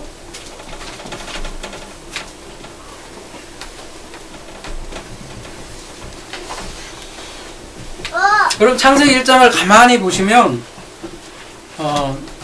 굉장히 대칭이 됐다는 걸 느낄 수 있죠. 그냥 읽어만 봐도. 첫째 날하고, 그죠? 여기는 하늘이 땅에서 이루어지다, 이렇게. 주기도문, 예수님께서 왜 주기도문 괜히 이렇게 안 가르치셨겠죠, 그죠? 하늘의 뜻이 땅에서 이루어지리라. 첫째 날하고 넷째 날 굉장히 닮아 있지 않아요, 여러분? 첫째 날 뭐예요? 빛이고, 넷째 날은요? 맞아요? 추워? 우린 너무 쉽게 해달별이래요. 한번 찾아봅시다. 진짜요? 큰 광명체, 작은 광명체. 그게 해인지 여러분 정말이에요? 정말 해 맞아요? 저는 묻고 싶다니까요. 왜 성경대로 왜 이해를 안 하시지? 이게 과학적 사고라니까요, 여러분. 그대로 하자고요, 그냥 그 큰 광명체. 여러분 달이 만약에 광명체라면 광명체 맞아요? 네, 과학적으로 생각하면 오히려 더 아니에요. 해는 저기 없어요. 그게 토끼만 있나? 토끼도 없고 해는 반사치 않아요. 해는 좀 용광로 끌프해서 이렇게 반사를 할지 모르겠는데 달은 이게 광명체가 안 돼요. 작은 반사체가 되겠죠. 그죠? 그다음에 있는 그대로 하자고요. 그러니까 별은 맞네요. 그죠? 그러니까 별이 있으니까 딱 이제 생각을 해서 큰 광명체 해, 작은 광명체 달 이렇게 생각을 하는 거죠. 아무튼 빛과 관련된 그건 확실하고요. 그죠? 여기는 빛, 여기는 큰 광명체, 작은 광명체, 별들 이렇게 되고요. 자세한 내용은 좀 뭐 나중에 얘기하고요. 오늘 안 될 것 같네요. 이 3시까지는 그래요. 둘째 날은 뭐예요? 궁창 있고 이제 나누는 물로 돼 있죠, 그죠? 윗물, 궁창, 아랫물 이렇게 돼. 다섯째 날은요?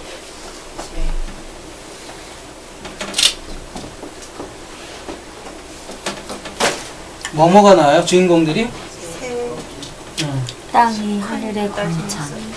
그러니까 이거 그대로 봅시다. 인물 놓고 궁창 놓고 아랫물에 주인공들이 나오는 거예요. 그대로 채워지면 인물에는 뭐가 있어요? 없죠.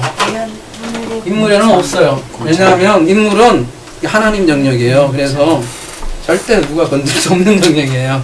이게 우리 최종 타겟이기 때문에 인물은 우리 항상 하나님 말씀이라고 우리 얘기를 많이 하잖아요. 그죠? 그러니까 인물은 채울 게 없어요. 궁창에 뭐가 있어요? 새가 있어요. 그 다음에 아랫물에 뭐가 채워져요? 그냥 짐승이 아니라 뭐라고 돼 있을 텐데요? 큰 바다 큰? 짐승? 작은 것도 아니에요. 큰 바다 짐승이. 바다 짐승이에요. 그 다음에 자, 셋째 날.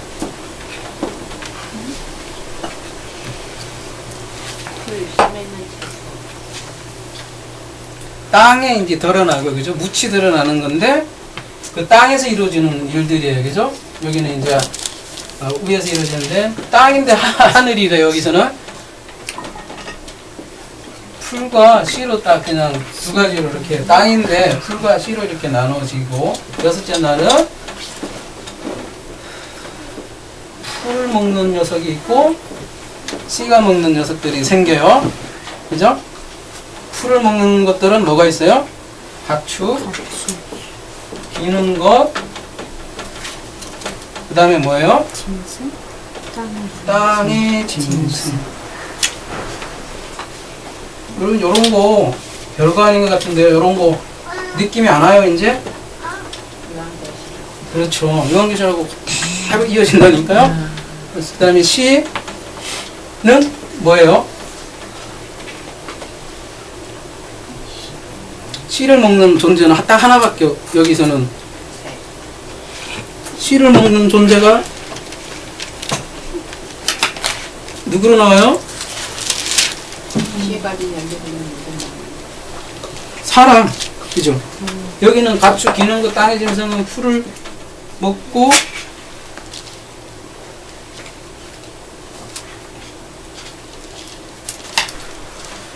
모든 짐승과 하늘의 모든 새와 생명에 있는 땅에 기는 모든 것에서 내가 모든 풀을 주잖아요. 그러니까 풀은 짐승한테 먹이는 거고, 그러니까 씨는 뭐예요? 사람. 네. 사람. 그 유명한 네케바.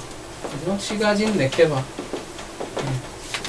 이렇게 대칭이 이렇게 딱딱 돼 있어요. 그래서 1, 2, 3, 3중 구조가 돼 있는 거예요. 3중 구조. 그러니까 늘리면 6중 구조지만 그래서 3일 만에 사실은 완성이 되는 거고요. 그래서 예수님께서 3일 만에 부활하시는 거고요. 그죠? 이게 그리스도라고 보시면 될 것 같고요. 이쪽은 보이는 형태예요.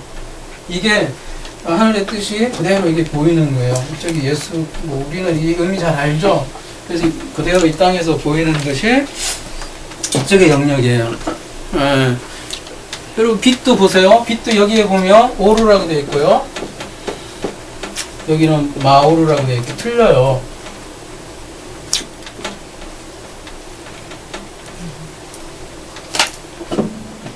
이쪽에 오루 빛하고요. 그 창세기 그 첫째 날 오루하고 아니 빛하고 이쪽에서 쓰는 빛하고 그 단어가 틀려요. 우리 개역개정으로 보면 이게 별로 구분이 안 되는데 원어로 보면 맴이 더 들어 있어요. 말씀 그죠? 말씀을 담은 용기라고 이렇게 또 나와요. 그래서 태양이 우리는 그냥 무조건 그렇게 생각하는데 성경에서는 그렇게 안 보고요. 저는 이렇게 보고 싶어요. 창세기 1장을 좀 고민을 많이 해봤는데 이게 하늘의 뜻이라면 이게 땅에서 이루어지는 과정인데 다양한 반응이 나온다는 거예요. 씨 뿌리는 비유가 나오잖아요. 씨 뿌리는 비유에서도 예수님께서 씨를 뿌려요. 그러면 다양한 반응이 나오잖아요. 그죠? 마찬가지로 태초에 빛이 있어요. 이 빛이 땅에서 실현되면은 다양한 반응이 나와요. 첫 번째는 뭐냐면 큰 광명체가 나타나고요. 큰 광명체는 여러분 고린도후서 4장 6절 한번 봐보실래요? 고린도후서 4장 6절에서 7절 한번 볼까요? 사도 바울이 똑같은 용어로 쓰고 있거든요. 이 광명체에 대해서.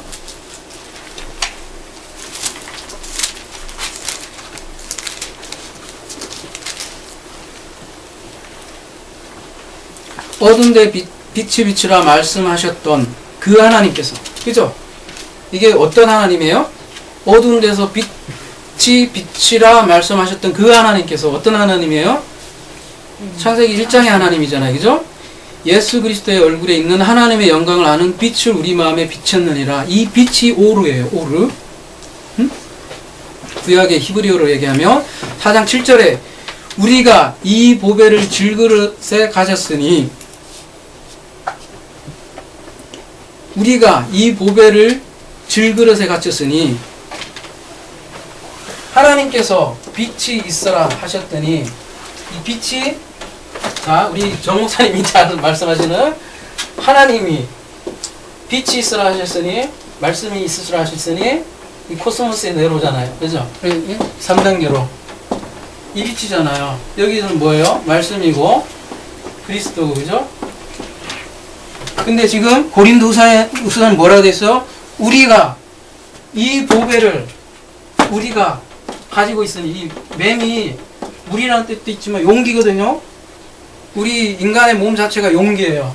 우리 몸에 이 빛을 용기를 담고 있었으니 이는 심히 큰 능력은 하나님께 있고 우리에게 있지 아니함을 알게 하려 합니다. 그러니까 하나님이 빛이 있으라고 이 빛이 우리 용기에 담긴 게 메오르예요. 그죠? 그러니까 그 빛을 보배로 아는 사람은 성경에서 뭐냐면 낫이라고 그래요. 낫. 아 우주 그 우주에 낫도 있죠. 근데 그 낫을 만든 이유는 이거 알라고요. 그러니까 그 빛을 보배로 아는 존재를 하욤이라고 하고요. 욤.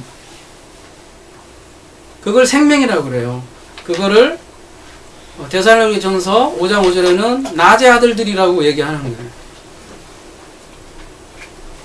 그래서 큰 광명체라는 뜻이 보면 그 큰이라는 뜻이 갓돌인데요. 갓돌. 이 크다는 뜻만 우리는 생각하는데 존귀한, 장성한, 충분한, 온전한. 그러니까 장로할 때 있잖아요.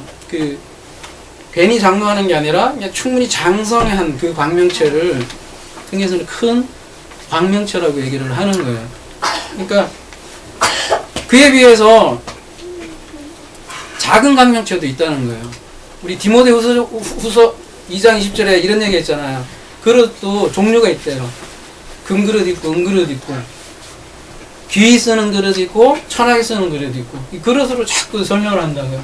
그릇이 매우라고 똑같은 뜻이에요. 근데 작은 강명체는 무슨 뜻이냐면 더러운, 히브리어로 파탄이 히브리어로 중요하지 않은. 그러니까 똑같은 빛이 비치는데 한 사람은 굉장히 존귀하게 연기고 그걸로 장성하게 자라는데 한 사람은 이거를 아주 더럽게 취급하고 이 빛을 소중히 여기지 않는 거예요. 보배이신 예수 그리스도를 보지 못하고 그런 사람을 뭐라고 하냐면 어둠의 주관자들이라고 하는 거예요. 그리고 밤의 아들이라고 하는 것이죠. 그러니까 세상 모든 사람들은 사실은 마오르예요. 마오르. 우리는 마오르예요. 여기는 마오르고 예수님은 오르고요. 오리네. 오르고. 여기는 오르고요. 여기는 오르고. 네? 우리 정무사님 요즘 계속 얘기하시는 맥락이 똑같으니까 신기해요. 우리는 마오르예요. 근데 이 오르를 하찮이 여긴 사람을 작은 광명체라고 하고요. 그거를 우주로 얘기하면 달로 그래요 얘기하자고요.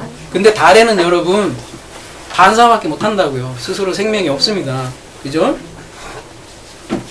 근데 성경에서는 그래서 별이 되라고 그래요. 별이. 다니엘서 12장 3절 한번 볼까요? 별. 다니엘서 12장 3절. 제가 이 말씀 때문에 우리 아들을 주성이라고 별성자를 썼는데 그래서 별이 되라고 하는 거예요. 아브라함 보고 별을 보고 말씀하셨잖아요. 우리도 이런 존재가 돼야 된다는 거예요. 오늘 아마 결론으로 맺고 싶은데 지혜 있는 자는 궁창의 빛과 같이 빛날 것이요 많은 사람을 옳은 대로 돌아오게 하는 자는 별과 같이 영원토록 빛나리라 이렇게 되어 있습니다. 그러니까 별은 보배로운 오르를 그 빛을 그러니까 설명해주는 존재가 지혜 있다고 하는 거예요. 창세기 1장 우주 창조 맞아요. 그렇게 볼 수 있어요. 뭐 인정해요. 그동안 기독교 역사도 있으니까. 그런데 그거보다 더 중요한 거는 그걸 통해서 하나님께서 도대체 뭘 얘기하려나가 100배 더 중요하다는 거예요. 빅뱅이 중요한 게 아니라 빅뱅을 했다 쳐요 그래요. 뭐 다 인정해. 그냥 양보했다 쳐요. 그거 한 이유가 뭐냐고요. 그 뒤에 원인이 있고 그분이 얘기하시려고 하는 게 그게 더 중요한데 그 메시지가 더 크다는 거예요. 그래서 창세기도 이렇게 1중, 2중, 3중으로 되어 있고 왜 그리스도가 굳이 3일 만에 부활을 하셔야 되고 이런 이유들이 있다는 것이죠.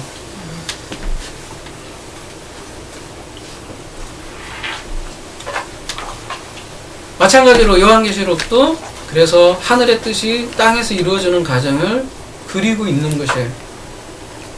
그래서 요한계시를 보면 하늘의 장면도 있고 땅의 장면도 있고 왔다 갔다 교차를 하는 거예요. 하늘의 장면은 묵시고 땅의 장면은 역사고 역사와 묵시가 겹치고 있어서 왔다 갔다 하는 거예요. 그래서 어떤 거는 묵시로 보이고 어떤 건 땅에 보이는데 그러니까 왔다 갔다 헷갈리는 거죠. 묵시와 역사가 계속 갈리는 거예요. 그죠? 계속 이 땅은 하늘의 뜻이 땅에 이루어지는 과정인데 이거를 역사로만 보시는 분들은 그렇죠? 그냥 역사에 살아야죠. 그러나 이로부터 난 자들만이 이의 끝을 볼 수 있다고 그런 거죠.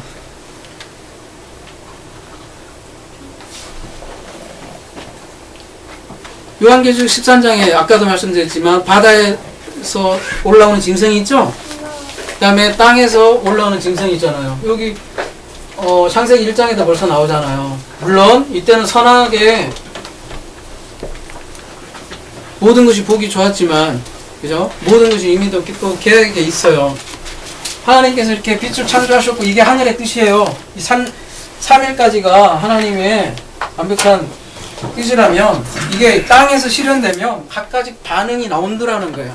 근데 그 자체도 하나님께서는 보시기 좋았다는 거예요. 이 빛이 오셨는데 빛을 다 알아먹으면 얼마나 좋아요. 그죠?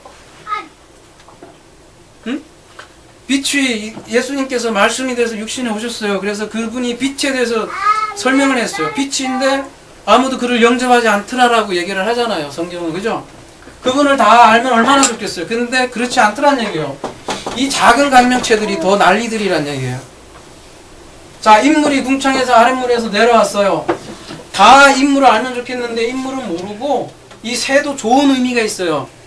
날개를 품어 안는 하나님의 새가 있고 이 말씀을 다 쪼아먹는 새들이 있다고요. 그리고 아랫물은 바다가 얼마나 생명의 근원이에요. 그죠? 근데 이 녀석들이 큰 바다 짐승이 되어서 나중에는 뭐가 돼요? 666이 되잖아요. 짐승이 되잖아요. 그죠?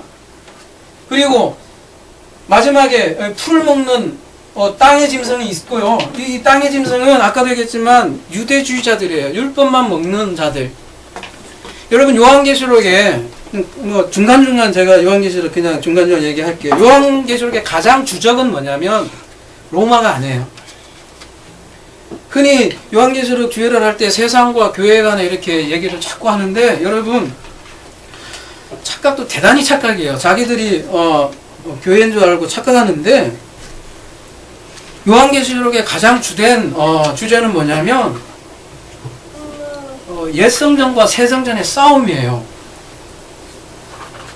그러니까 옛 언약 백성과 새 언약 백성의 싸움이라고요. 여러분 사도행전의 내용 보세요. 보면 그 새 언약이 그러니까 복음이 완성되기 전에 얼마나 치열한 복음을 위해서 싸웠냐고요. 심지어 여러분 사도들조차도 율법 때문에 헷갈려 있어요. 베드로도 그렇고. 그래서 복음을 전하면서도 헷갈리는 거예요. 그러니까 사도 바울과 사도 간에도 싸웠다니까요. AD 30년부터 40년간 그 기간을 기록하는 게 요한계시록이에요. 근데 이 기간 동안 얼마나 많은 싸움을 싸웠냐면은 제일 처음에 그 사도들이 복음을 갖고 있는 사람들이 제일 많이 괴롭히고 당한 사람이 누군지 알아요? 아까 우리 오전에 설교를 했듯이 동족이었어요. 로마 아니었다니까요. 로마는 오히려 그들을 품어줬어요. 바울을 오히려 시민권이 있다고 보호해줬다고. 죽이려고 한 사람은 뭐냐면 유대주의자들이었어요. 우리는 근데 나는 다 돼 있어. 나는 교회야. 우리를 괴롭히는 건 세상이라고 이렇게 보는데 그렇지 않아요. 요한계시록의 가장 주된 적은 바로 그 율법 때문에 하나님을 보지 못하게 하는 바로 요 궁창에 있는 이 새.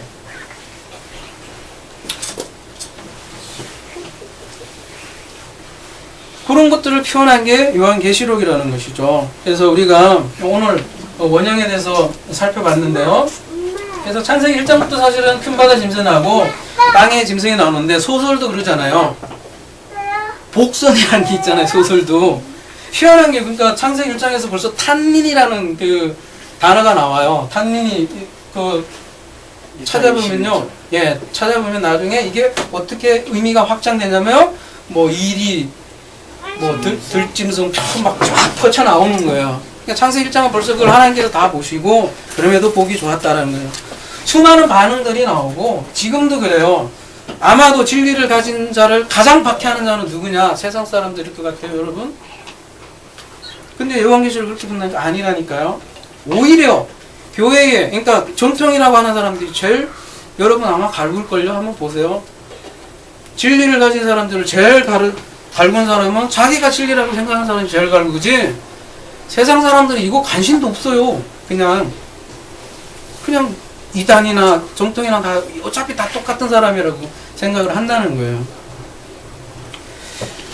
여기에서 왜 이렇게 제가 열변을 한지는 모르겠지만 오늘 원형은 삼중구조에 대해서 배웠고 이 원형을 담아서 하나님께서 세상을 펼쳤기 때문에 세상은 그렇게 돌아간다는 것이죠. 여기까지 하겠습니다. 기도하고 마치고 질문 혹시 받을 게 있으면 받도록 하겠습니다. 사랑이 많으신 하나님 아버지 은혜 감사합니다. 하나님 아버지 오늘 원형에 대해서 저희들 살펴보았습니다. 하나님의 뜻이 하늘에서 이루어진 것 같이 땅에서 이루어지는 과정이 우리 역사의 과정이라는 것을 오늘 배웠습니다. 그러나 하나님 아버지 하늘의 뜻이 땅에서 이루어질 때 그 하나님 아버지의 뜻이 온전히 다 받아지면 좋겠지만 그렇지 않음을 배웠습니다. 정말 하나님의 그 말씀의 씨, 그 진리를 가진 네케바는 극소수에 불과함을 또한 저희들 말씀을 통해서 배울 수 있습니다. 정말 그 하늘에 앉힌 자는 극소수이고 대부분은 땅과 바다에서 하나님과 인재가 멀리 있는 것을 저희들이 배웠습니다. 하나님께서 세상의 모든 상징을 통해서 정말 하나님을 알기를 원하고 배워가기를 원하는데 저희들에게 더 많은 지혜를 받게 하시고 그 지혜를 가지고 아버지 많은 사람들을 옳은 대로 인도하는 아버지 별들과 같은 자가 발광체가 되게 하여 주옵소서. 감사하며 예수 그리스도의 이름으로 기도드립니다.